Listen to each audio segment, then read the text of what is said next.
Hello everyone, নতুন একটা ব্লগে তোমাদের সকলকে স্বাগত জানাই। দিনটি ছিল শুভ রথযাত্রার দিন, আর আমাদের গোবিন্দ মন্দির থেকে রথ বেরিয়ে পড়েছে মাসি বাড়ি যাওয়ার উদ্দেশ্যে। আর এই ভিড়ে আমরাও কিন্তু সামিল হয়ে পড়েছিলাম। এই দিনটির মাহাত্ম্য নিয়ে তো সকলকে আলাদা করে আর কিছু বলার নেই।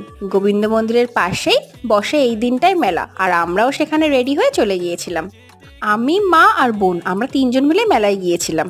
আর যতই এই ছোটখাটো জিনিসগুলো আমাদের বাড়িতে থাকুক না কেন, মেলায় গিয়ে তো টুকটাক একটু কিছু কেনাকাটা করতেই হয়। তারপরে এই খেলনার দোকানগুলো দেখে তো মনে হচ্ছিল সবগুলোই কিনে নিই। কত নতুন নতুন ধরনের খেলনা এখন দেখা যায় বলো। আর এই ছোট্ট ছোট্ট ক্লিপগুলো কিন্তু আমার ভীষণ ভালো লেগেছে।